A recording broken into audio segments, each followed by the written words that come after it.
আমার বাসা মহব্বতপুর, কিন্তু আমার নাম শেফালি।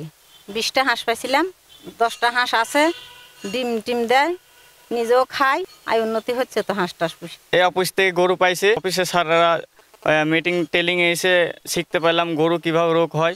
ধন্যবাদ উপজেলা প্রাণী দপ্তর ও ভেটেরিনারি হাসপাতালের পক্ষ থেকে। আজকে আমাদের যে ট্রেনিং সেশনটা হলো 30 জন প্রশিক্ষণ দিচ্ছিল এখানে।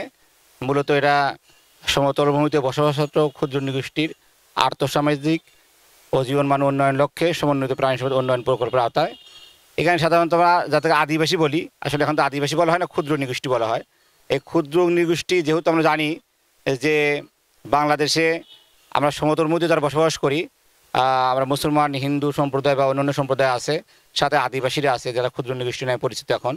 তো এরা একটু পিছিয়ে পড়া আছে। যাতে পিছিয়ে পড়া জনগোষ্ঠী আমরা জানি, সংবিধানে আমরা জানি আছে যে পিছিয়ে পড়া জনগোষ্ঠীকে সাথে সামনে আমাদের একই লেভেলে নিয়ে আসা যায়। সেই লোকের সরকার এদের জীবনমান উন্নয়ন লক্ষ্যে আমাদের প্রাণী সম্পদ ডিপার্টমেন্টের মাধ্যমে এদেরকে কিছু একটা প্রকল্প নিয়েছে। সেই প্রকল্পের আওতায় আমাদের আজকের এই প্রশিক্ষণ।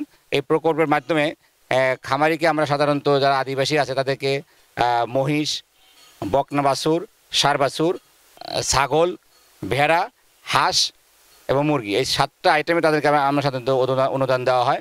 অনভিজ্ঞ তারা কীভাবে পালন করতে হয়, কীভাবে এদেরকে রক্ষণাবেক্ষণ করতে হয় এবং এদের রোগ জীবাণু কেমন হয়, এই রোগ জীবাণু তার ধারণা যাতে নাই, এই সম্পর্কে আমরা মূলত আমরা প্রশিক্ষণ দিই আমাদেরকে। এ পর্যন্ত আমরা 8টা গরু বিতরণ করেছি এবং ছাগল বিতরণ করা হয়েছে 128টা এবং ভেড়াও 128টা বিতরণ করা হয়েছে এবং এর সাথে আমরা মুরগি বিতরণ করেছি, হাঁস বিতরণ করেছি। আমাদের বাকি আছে শুধু মহিষ। এখন যেহেতু আসলে মহিষ বাংলাদেশে একটু ক্রাইসিস, পাওয়া যাচ্ছে না, হয়তো মহিষের বদলে আমরা হয়তো তাকে পুনরায় আমরা আবার গরু দিকে বিতরণ করব। ধন্যবাদ আর কি।